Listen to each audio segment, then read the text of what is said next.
Good afternoon, everyone, and welcome to today's edition of Black Health Trust.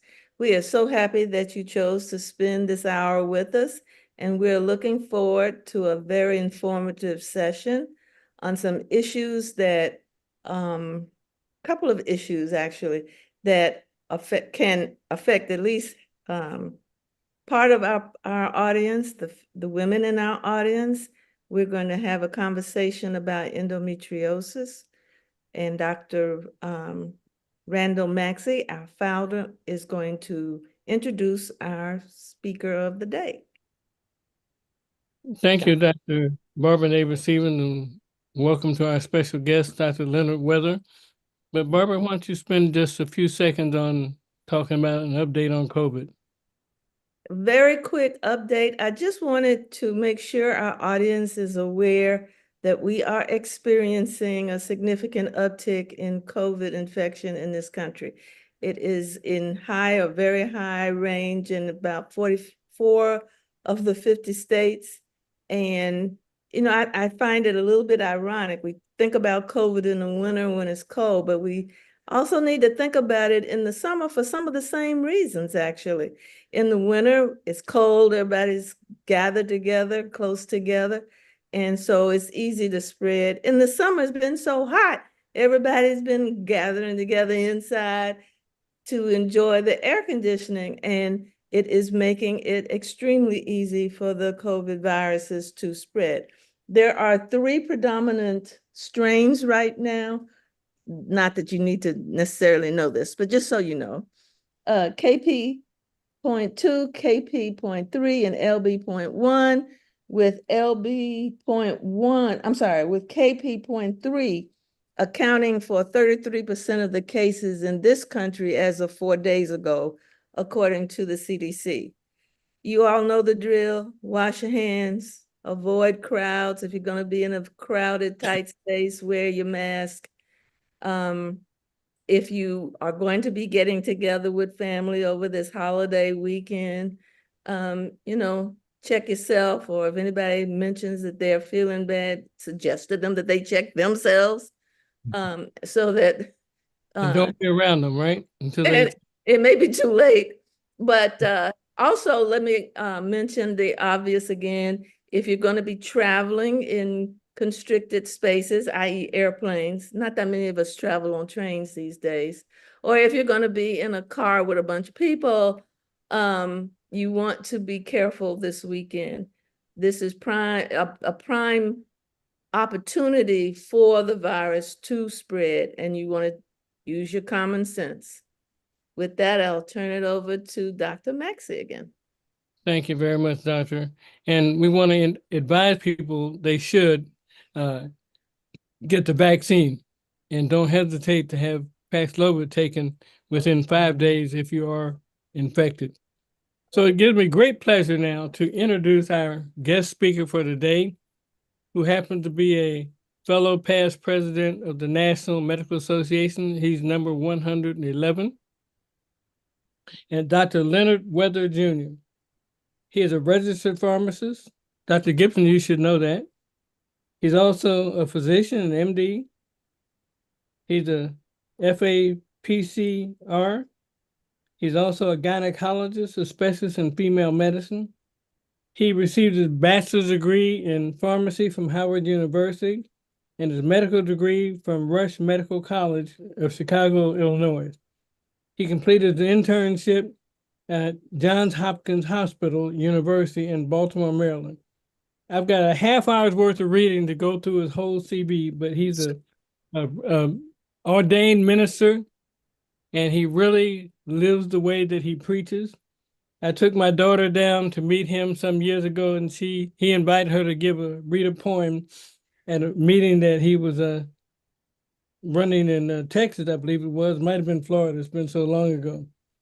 But more importantly, just recently, he's been given the great honor of being inducted into the fellowship of the Faculty of Pharmaceutical Medicine in the United Kingdom.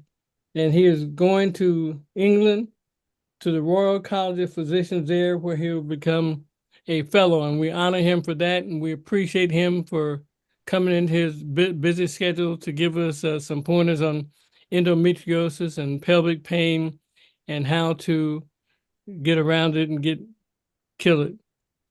Dr. Leonard Weather, my fellow past president, my friend, my pastor, take the floor.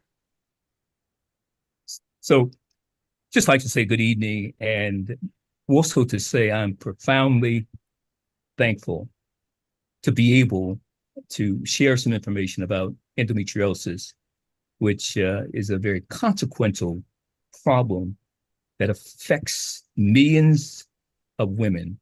And in some sense, it affects men. So just want to get that clear, because if it affects your mate, it affects us. It's us, not just the woman, but it certainly is. And we'll be able to at least parse some of the issues related to this. So again, I'm Dr. Leonard Weather, and I'm located Shreveport, Louisiana, and also New Orleans, Louisiana. So let's talk about endometriosis. Well, endometriosis affects 190 million women worldwide. 1 out of 10 women, or 10%, actually have endometriosis. 4 million in the US have been diagnosed, and 6.5 million women are undiagnosed in the US. So we're talking about there's a significant number of women, if you will, that are not aware of the name of the pain that they have. It takes an average 4 to 11 years before the average person finds out she has endometriosis. In fact, 5 physicians before they find out the cause of the pain, or find out they in fact have endometriosis. And it certainly can affect teenagers to menopause. And as it is, oftentimes when that diagnosis is made, unfortunately in many women, this is after having a hysterectomy. So we're talking about, then that frankly is not particularly the treatment. We have so many ways of treating endometriosis today, but the main issue that I think for all the women that have this pernicious problem is to be able to get someone who knows what they know and knows how to make the diagnosis, and also give and provide adequate treatment. So let's talk about Mrs. Lisa B. She's Dr. Weather, can you share your slides? Pardon? Can you share your slides? Oh, I'm sorry. I thought we just, I thought we were,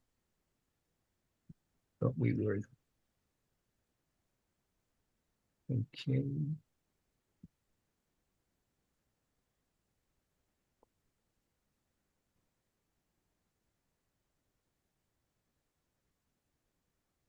Are you able to see them now? Not yet. Not yet. Let's try it again. Sorry.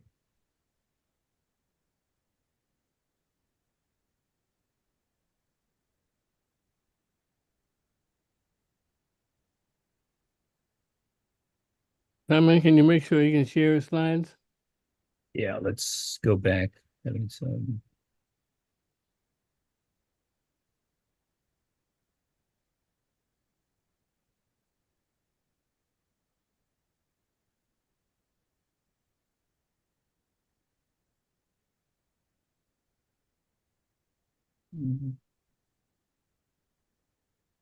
Try it You had again. them before. Yeah, so it's just.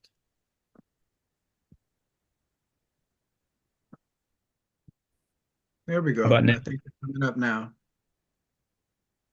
Now put them on slideshow. There you go. All right. So this is Mrs. Lisa B. She's a 34-year-old with infertility, severe cramps, and heavy periods. She actually was seen by a number of gynecologists. The first one, in fact, in regards to her problems, infertility, he thought that perhaps because of the heavy period, she should be on birth control pills. But mind you, she's trying to get pregnant.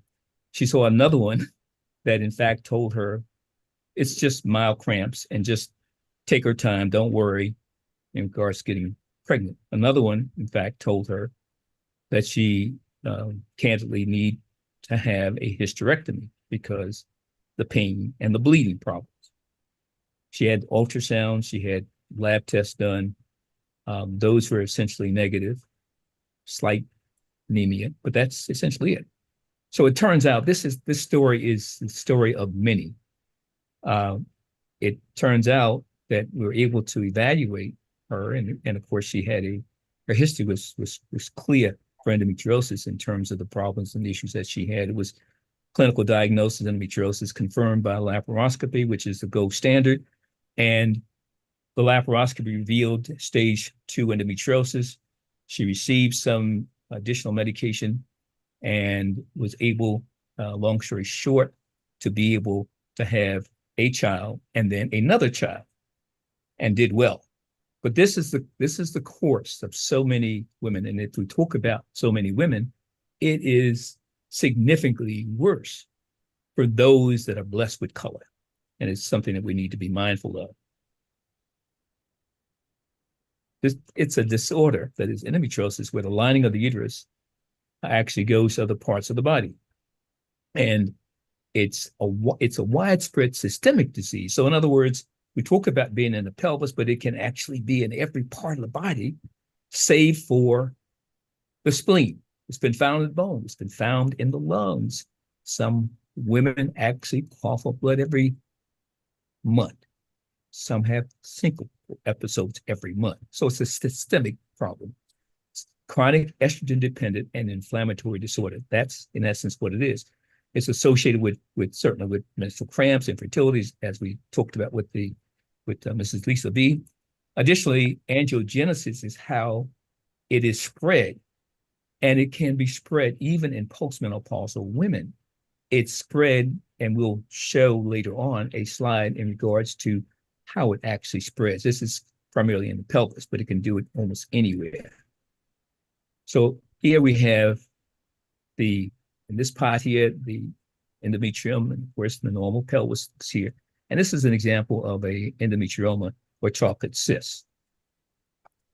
The most common place for endometriosis is really the peritoneum.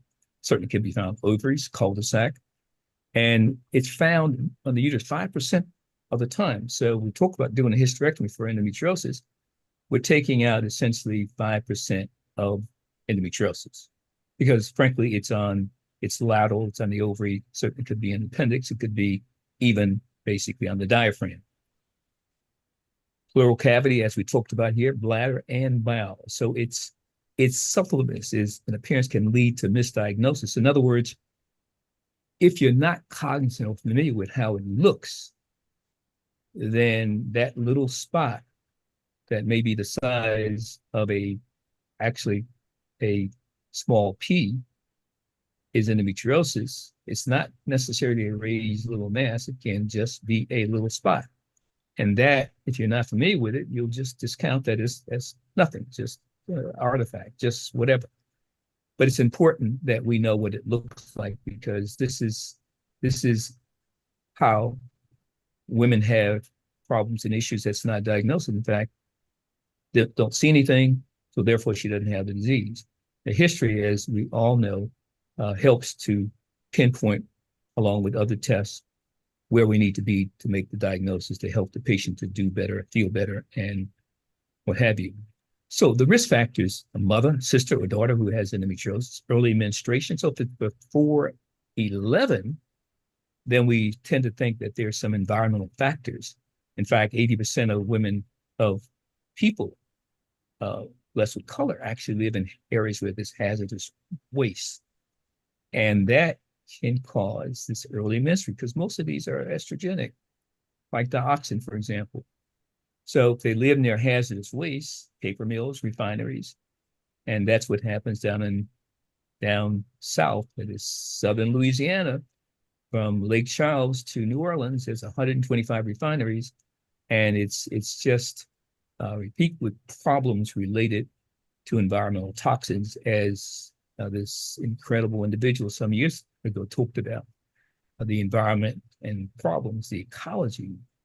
Marvin Gaye talked about the issues and problems in 1971, the ecology. Where did all the blue skies go? Poison is the wind that blows from the east and west. Fish full of mercury, oil and gas on ocean and seas. And that's what he talked about way back then. So Black women, hair products is another problem. It's related to and associated with fibroids. It's related to other problems. It's not something that is monitored. It's not something that the powers that be actually scrutinize. So anything and almost everything can be in the products because it's not being evaluated as to what is there. But clearly there's a relationship with fibroid tumors and Black women's hair products. Never giving birth, age 15 to 40 at risk entity, uterine abnormalities, shorter menstrual cycles, 27 days, heavy menstrual periods more than 7 days are all risk factors. Pregnancy, breastfeeding, diet, decreased carbohydrates, increase antioxidants, alcohol, less than one drink. These are all protective and helps to mitigate the problems, or helps to abate some of the pain and discomfort related to endometriosis. Doesn't cure it, but it certainly is helpful. The opposite of that is harmful. So if we talk about the cause, we really don't know. There's a variety of theories: Samson, retrograde flow, some genetic issues, stem cells, and of course we talked about environmental toxins. In fact, dioxin, which is the most potent chemical known to man, it is the same as Agent Orange. One teaspoonful in a Olympic-sized swimming pool, and give that an aliquot to a rat, it'll actually kill the rat. That's how potent it is. So dioxin is very common. It is associated not only with endometriosis, but also fibroids, additionally prostate cancer, breast cancer. There's a question about why are so many young women getting breast cancer. In fact, in New Orleans, in the heart of the city, if you will, there is a breast cancer cluster that's there from a landfill, and you can Google it, you'll see it. It's there today, and nothing is being done to redress it. Still causing breast cancer, and that's why so many, even 20 years of age, getting breast cancer. Something certainly rotten in the city of Denmark, and we need to know that. So we have to start looking at our environment in terms of being able to address the issues related to men and women's health. So immune disorders, it's another problem. Lupus is associated. Interstitial cystitis is associated. So all of those are associated with such. So there's no definite test. That's an issue. So the pain or cramps is oftentimes told to the patient, oh, that's just mild cramps. She stays home, can't go to school, can't go to work, but yeah, it's just mild cramps. Variable symptoms, the need for surgical diagnosis is another issue. We now have a clinical diagnosis that we can use to help underpin the surgical, and maybe in some instances don't have to go and do the laparoscopy, which is the gold standard. And it's a lack of OB/GYN awareness as to being able to hone in on what this problem with endometriosis, lack of OB/GYN experience. If you don't know what it looks like, if you don't know what that little spot looks like, then of course you won't be able to say, oh, that is endometriosis. Obviously the gross problem that we saw on one slide with the ovary and chocolate cyst, yes, that's clear, explicit. We know that is endometriosis. But beyond that, these subtle problems that we see, we have to know that too can be endometriosis, which is difficult because we're not doing as many of these laparoscopies. And many of the residency programs today and yesterday is all about trying to learn how to do a hysterectomy as opposed to being able to do laparoscopy. So the patient's awareness. Many times the patient hears it so often, it's repeated over and over. These are just mild cramps. And the girlfriend said, oh, these are just cramps. I'm having the same thing. So it's just cramps. So let's take our Midol, let's take our whatever. And they minimize the problem and issue. And oftentimes, many of us, when the patient, we address the patient, oh, I just have mild cramps, in lieu of being able to say, I can't stand the pain. These are killer cramps. So that's something that is very important. So how do we know? By virtue of history. So one or more of these is really helps to be able to give us the answer to what's going on with the patient. Severe menstrual cramps, they're not normal. Cyclic pelvic pain, non-menstrual pelvic pain, irregular heavy menstrual bleeding, lower abdominal and back pain, painful defecation. And this is oftentimes in concert with frequent stools or diarrhea. So you get GI symptoms from prostaglandins, the bloating and nausea, prostaglandins, painful urination, interstitial cystitis is often found in concert with endometriosis, painful intercourse or dyspareunia, leg pains and shoulder pain before, during, after the period. So if a patient presents with right lower quadrant pain every month, it's always on the right side. In the middle of the month, it's on the right side. And then I have right leg pains, thigh pains, and lower back pains. That is explicit for endometriosis. So we just need to find the extent of it and provide the proper treatment. So if one does have shoulder pain, left shoulder pain every month around the period, then of course it's hormonal, something going on with generally endometriosis, because it's systemic and could be in other parts. And there are patients who have no pain whatsoever. So the gold standard is operative laparoscopy or video laser optic lavoscopy, CO2 laser. So to make the diagnosis, GYN exam, whether there's some abnormalities, nodularity or fibrosis or mass, ultrasound is certainly very helpful.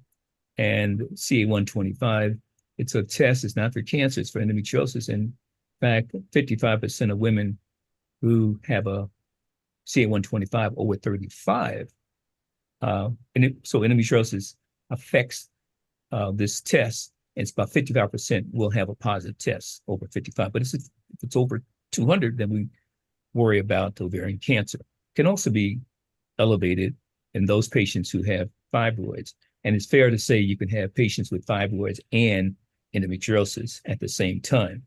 But we use that, and of course, this marker we can, if patients being treated with medication, then if it's 60, then with treatment, it tends to go south. So the clinical diagnosis is, and certainly is made, and we'll see that a bit later, but that's something more recently, that's last 4 or 5 years, that's been utilized, and because everyone can't have a laparoscopy, everyone can't have surgery. There are patients who basically can get medication that will stop the proliferation of the disease and also mitigate some of the pain and problems that she's actually having.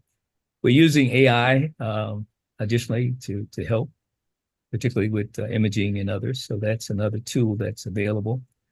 So here I am, and as you can see here, and as I state, seeing is believing, but in order to see, we must believe. So we have to think the patient has endometriosis before we start doing our laparoscopy.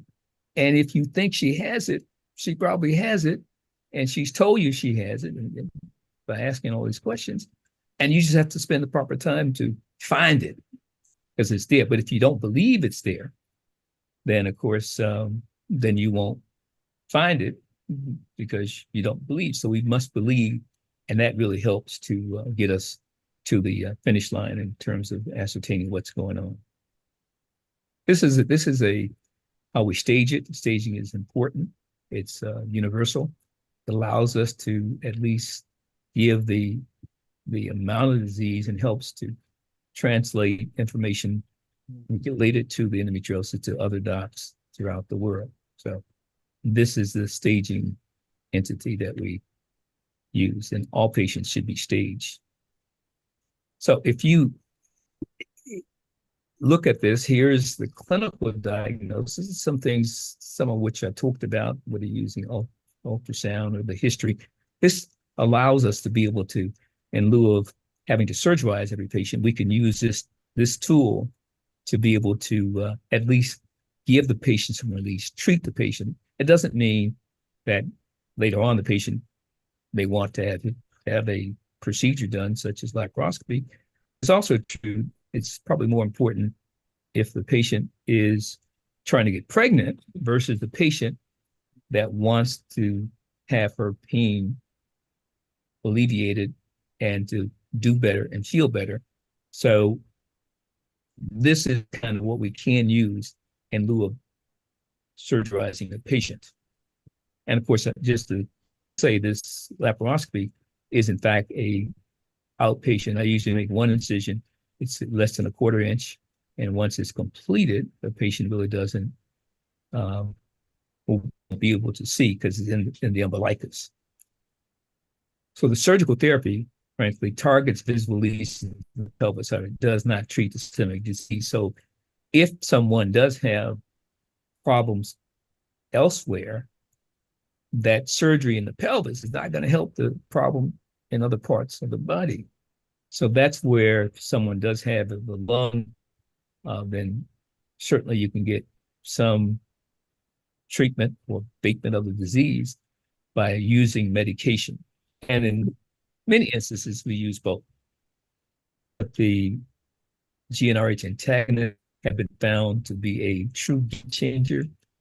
And I've had patients who, with one of the studies that we were doing, who said this is a miracle drug because she felt, I mean, polar opposite. She felt so great. And she's was always coming in and always had the problem with pain and problems and so forth.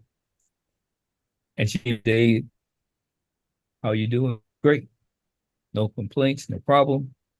So she just said, I feel great. This is the best of my life, just about. And this is a miracle drug. So we do have medications now that's very helpful that doesn't require one to have a major operation or hysterectomy. So this, of course, different views of endometriosis. So here, what I'm showing is just an implant. It's reddish. They can be white. Here we can see in this area here, you can see some of the implants, and you can also see some plaques here. This is all in the cul-de-sac underneath the uterus. This is on the diaphragm. This is a New York young Italian lady who basically had disease on the diaphragm. In fact, she was a nurse, but incredible disease. This is just, not only did she have it in the diaphragm, she also had it in the pelvis. This is, of course, this is a chocolate cyst or endometrioma. So again, one size doesn't fit all. And that's why it's important to stage. That's why it's important to document. So we videotape and we also take pictures so the patient gets a copy of all the slides in terms of her being able to at least appreciate what was going on. And she can also give that to travel elsewhere, move. She has that information for perpetuity. This is another implant, and they're different. It's subtle. It's another one. And this shows the vasculature, and it shows how, and particularly in this one here, how you can see how this connects and this lesion causing it to move other areas. And this is a good example. And this can occur, as I stated, postmenopausal women. So endometriosis can clearly occur in patients that have been hysterectomized and occur in patients who have not had the diagnosis, if you will, and they have this postmenopausal pain, and it's not cyclic, but it's pain. And it's fair to say they can certainly have endometriosis, and we've had a number of patients that in fact do. So medical therapy is needed to slow disease progression, prevent recurrence, and to treat systemic manifestations. And these are just some of the medications. We won't go through all those, but just to say that this is one of the GnRH antagonists. It's fairly new. We did our initial clinical trials probably about 4 or 5 years ago with this Orlissa GnRH antagonist. This was the first And this is probably about 6, 7 years ago when we had our clinical trials. And this was the one that the patient stated that it's a miracle drug, and she felt so great. And these are all drugs that we can use. This is particularly acceptable in patients who the Femara or letrozole used for breast cancer, but it's also off-label, can be used for postmenopausal endometriosis. And again, these have been used very commonly. This is probably one of the initial ones, Danacrin. It does a lot of good, but it has so many side effects, including beard, mustache, change of voice, and change of almost everything. And sometimes this is not reversible. So obviously, we don't use that anymore. But initially, it's a testosterone type. So alternative is certainly acupuncture, it's physical therapy, massage, it's meditation, mindfulness, yoga, lifestyle modifications, exercise, and physical activities. Also important in terms of being able to help with endometriosis. So if endometriosis is interfering with your life, try exercising and changing. So adjuncts, these are overall good antioxidants because it causes inflammation. So it's an inflammatory, estrogen dependent.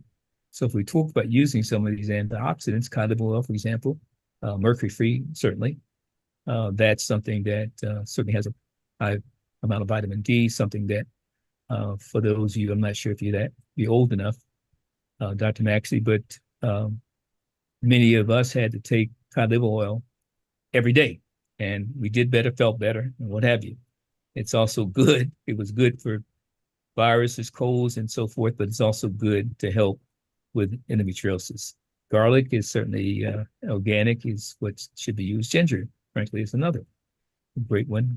Green tea, there's studies done with green tea, or particularly matcha, which is more refined green tea, 133% times more potent than the regular green tea.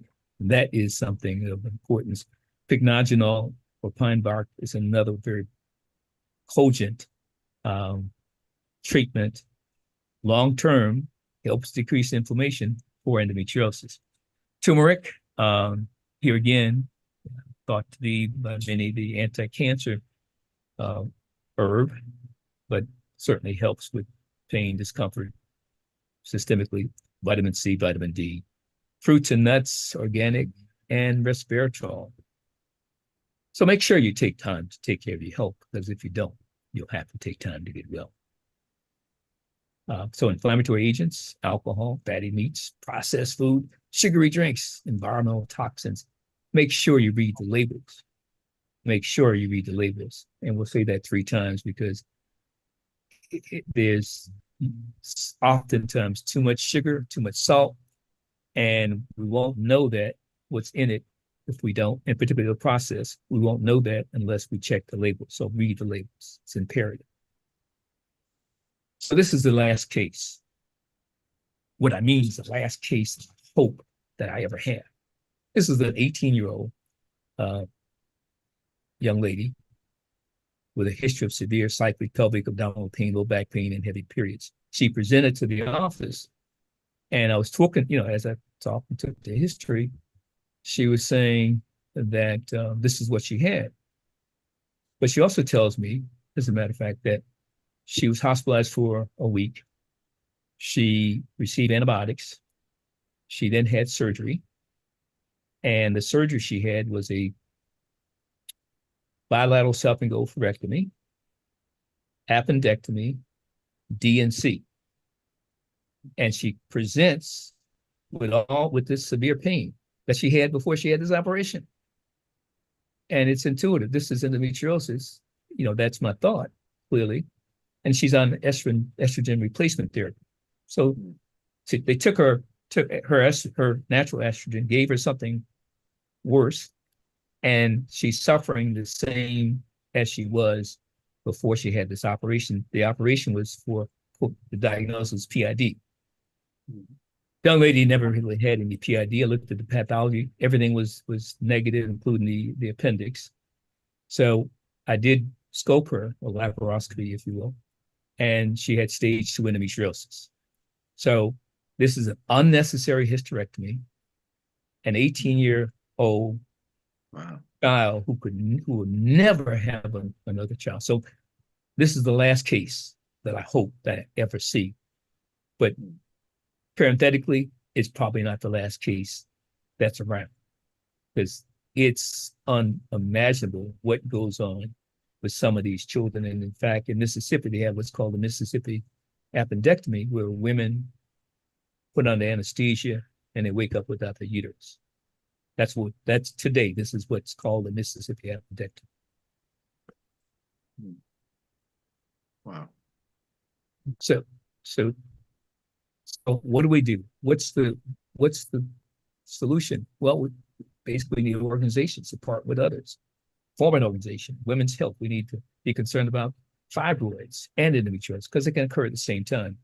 In fact, if someone has pain every month, but they also have fibroids, the pain every month or cramping is not because of the fibroids, because they're there every day. It's because of the endometriosis. 82% of patients with 12-week size uterus or larger, one of the studies I did showed that these patients, the cause of the problem pain was endometriosis, not fibroids. Fibroids cause pressure. So unnecessary hysterectomy is pervasive. It's I mean, in various areas, it is just unimaginable, the numbers that are done, particularly women blessed with color. We got, as we clearly know, about maternal issues. So women need to believe their feelings, get a second opinion if necessary, seek a gynecologist that specializes in treating endometriosis. If one has cyclic pain and fibroids, it's consistent with endometriosis. Many patients with endometriosis pain are misdiagnosed and told they have PID, which is what I showed you with the last case. No evidence of PID, and that is a catch-all diagnosis, particularly for women blessed with color. In some instances, even if it's a nun, present with pain, it's PID. So we have to be mindful of this in the ERs and other places. This is this is kind of what been going on for as long as I can remember, as long as I've been involved with gynecology, and that's a very long time. So with that, this is my book. It's Endometriosis, the Name of the Pain and How to Address it. It's available on Amazon, and it talks about environmental toxins. It talks about fibroids, talks about endometriosis, along with cancer and so forth. Questions? Dr. Weather, let me start by saying this was an extremely enlightening talk. Thank you. Thank you, sir. And I especially did it that way because it made me extremely angry with some of the things that you brought to the surface. I remember a time when anytime a Black lady had pain, it was called PID. That's right. That's right. Absolutely. And, which meant that she was promiscuous. Right. And not given a chance. And I also had it drilled into me, and a woman who's postmenopausal, if she had bleeding, it had to be cancer, doesn't it? It could be endometriosis. You have to look at it.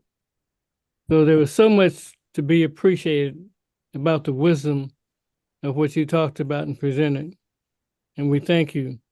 I'd like to know first, is there any questions from our lay audience in the chat, Dr. Neighbor Stevens, and then we'll ask our co-moderators to have some questions or points they want to speak to Dr. Weather about. Again, thank you so much, sir. This is great. I see why you're a fellow of the Royal College of Physicians. And no, it's no, it's all from the Almighty trying to do the work that you and all you guys that's there with this incredible Black Health Trust doing to help educate and also eliminate so many of the problems we have as a people.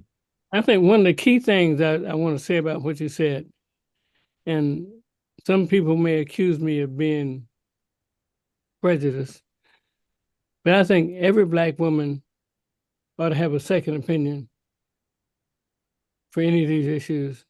And that second opinion should potentially be done by somebody who is culturally as well as clinically competent. That is so important.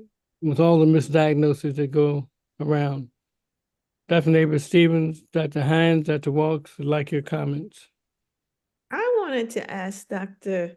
whether, as a pediatrician, we frequently see or hear from our young patients that they're having bad cramps. And in fact, they are having bad cramps. Right. But I am wondering now if we need, I'm not suggesting that everybody that has cramps necessarily needs to have laparoscopy. I'm not anywhere near that. But I'm wondering if we need to be more aggressive in considering the possibility of endometriosis in 13, 14-year-olds and not just assume that they're in the process of self-regulating themselves as they begin their menstrual journey. Let me add that. Is there any imaging way to pick this up? Well, only if they have what's called an endometrioma. Otherwise, you can have difficulty. You also have difficulty in the adolescent or the younger lady, but you kind of look at the whole picture. So she presents with this severe, debilitating killer cramps. And what do we do? Well, then yes, it may be therapy cramps, but if she started a period early, so that's one kicker. Two is the imaging will certainly help us. Three, you're not really going to particularly do, in most cases, a pelvic by manual, but you can do a rectal in some of the young ladies. And then you can see how things go in regards to what the normal treatment is. But it gets to the point, and we've had a number of patients, adolescents with endometriosis, if a period starts early and she has, her quality of life, she's not able to function, and really she should be seen by a gynecologist that understands about young ladies, and perhaps in this age group, and perhaps a consideration for laparoscopy in some of these. So we really, if they're suffering and have difficulty functioning in school and so forth and taking different medications, then yes, I think the key thing is to be cognizant of the fact that yes, they can have endometriosis, not that they necessarily do, but at least be more aware that maybe we might want to consider this young lady being looked at. Dr. There was Walks? a question in the chat regarding the etiology of the right side, right leg pain. Was it the angiogenesis or what is causing that pain? No, I'm sorry. So what happens is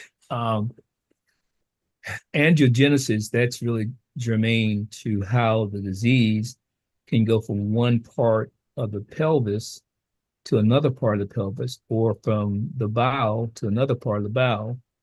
But the real thing with this is such that the right-sided pain or the left side, I will tell you, generally, they'll point to this right side, and if you do your pelvoscopy or laparoscopy, then you'll see disease on that right side. It may be on the ovary, it may be under the ovary, it may be in the cul-de-sac, and for whatever reason, that problem involves the leg, it involves the right side, and then usually it's accompanied with lower back pain. And oftentimes you have patients who have shoulder pain, like one of the slides that I showed you there, that young lady who had on the diaphragm, it basically that whole side. So it can be on the left side, right side. But if something occurs every month, just for example, my right shoulder hurts every month, guaranteed, sometimes worse than others. Then there's something wrong with my right shoulder. And if this is a young lady or more mature lady, and that occurs, then we have to be concerned about endometriosis. If it occurs around the period, and you can do your imaging, you can do your pelvic exam, is there nodularity, is there cyst, in some cases MRI, but that really relates to the location of the disease in that patient. So it's not the left side or right side that is important, the fact that it can be located either place, right? Right, it can be either place, and with your exam, abdominal examination, you'll find tenderness that can occur in that side where she has the most disease. Additionally, and lastly, you can do what I use is what's called probe-directed pelvic pain assessment. So I'll use the ultrasound probe when I do my vaginal ultrasounds, and I'll ask, is this painful on the right when the probe is directed to the right? And if so, scale of 1 to 10, how would you rate it? And so that's another way of being able to ascertain the location of disease before you do laparoscopy. Or if you don't do laparoscopy, at least you can treat the patient with medication and you can monitor the status of the disease some weeks or actually months later. Dr. Walks. Um, First of all, Dr. Weather, thank you so much. That was very, very clear and easy to understand and very important. I also want to thank you for saying women who are blessed with color. I've never heard anyone present that way, and I think that's a wonderful way to present that for just for me. I enjoy hearing that. Women who are blessed with color. Thank you. You know, it seems to me that, and also you mentioned earlier that this impacts everyone because it's not only women and girls, but the people who love women and That's right. girls Yeah, who absolutely. are watching them struggle with this. And I just want to, maybe you can dig a little bit more into this. When do we insist? Because we know that not often women and girls who are blessed with color are heard, especially when they talk about pain. And so if we have a young person, to follow up with Dr. Neighbor Stevens, if we have a young person who's complaining of pain, there may be this tendency to say, well, you know, you'll understand it when you're older. It's something that you'll get used to. And the minimizing of that can have a psychological impact on a young lady who is wanting folks to listen and who is feeling like maybe what she's having isn't ordinary. So maybe just dig a little bit more into how do we support our young women, our girls who maybe are being hushed up too much. So I think it's fair to say that when we engage young women as such, we need to know the location. We have the other history about what age and so forth, but we also need to know the extent of the problem. That is, how is she handling this problem? Is she staying home? How are her grades? Have they decreased? Aside from that, when we do our evaluation, uh, pain on the right side, scale of 1 to 10, how would you rate that? You see, she's talking about 10 over 10 or beyond 10, then, and this persists, whatever kind of treatment that we're offering, and it persists, something has to be done for this young lady to improve her quality of life, to ameliorate her quality of life. And that's, I think, is part of a formula that has to be looked at. Beyond that, you're right. If this persists, she's going to be either filled, which is what happens in the ER, getting pain medications, and dependent upon this. So that's why we have to intervene and make sure that we listen to the patient and be able to come up with some formula to be able to kind of improve her quality of life by dealing with this problem. So it's probably going to be endometriosis. If she's got 10 over 10, more than likely. So we have to find a doctor that knows how to deal with adolescent endometriosis, patients with symptoms consistent with it. Thank you. So whether we have our own adolescent young lady co-moderator, Dr. Jocelyn Hines. Okay.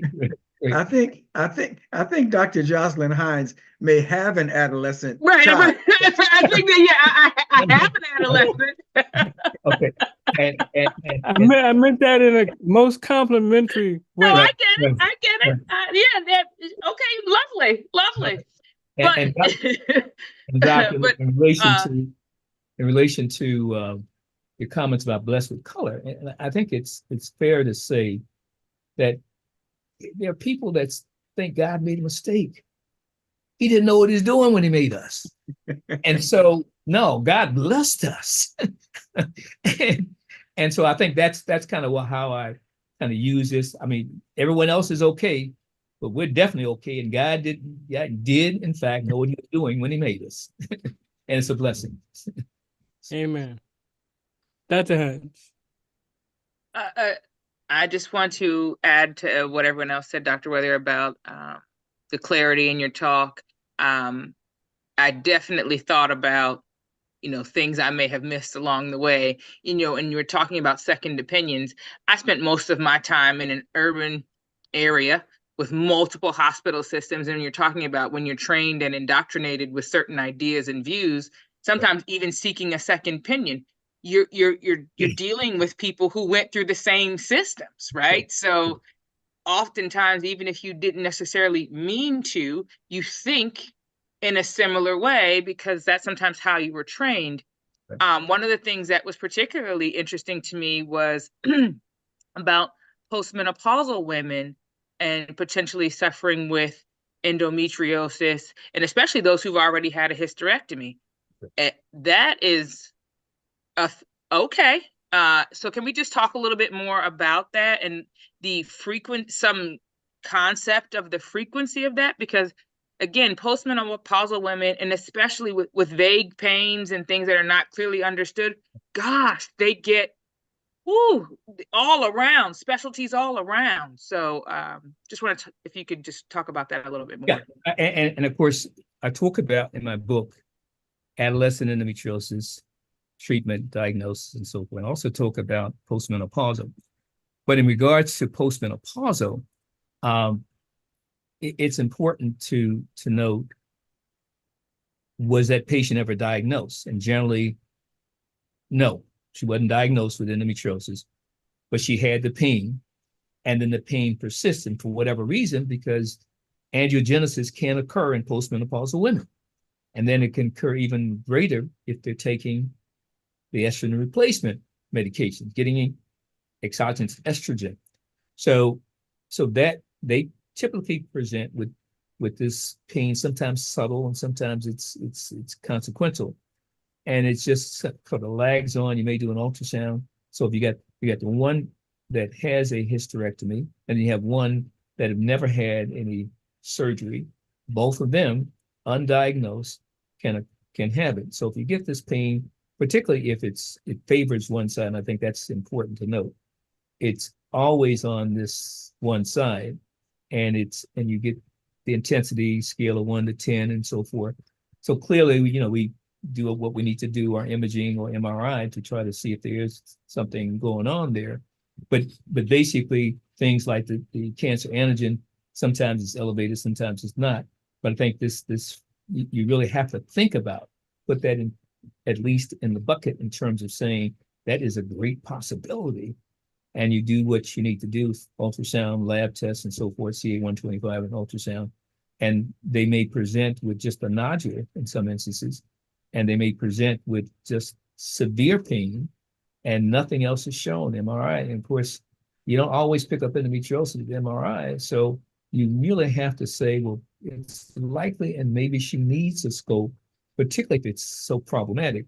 You can also go ahead and say, well, patients at risk, I'm not going to really do laparoscopy on her, but I will try Femara or letrozole. I'll give her letrozole for a couple of months and see how that, so you can actually get at least some coverage or get some improvement. Rule in, rule out information, yeah. That's right, without having to do a invasive procedure. Of course, laparoscopy is, but any procedure, even though it's small incision, you still would like not to have to do it unless it's really necessary. But so doing that, taking letrozole for a couple of months, has it helped you?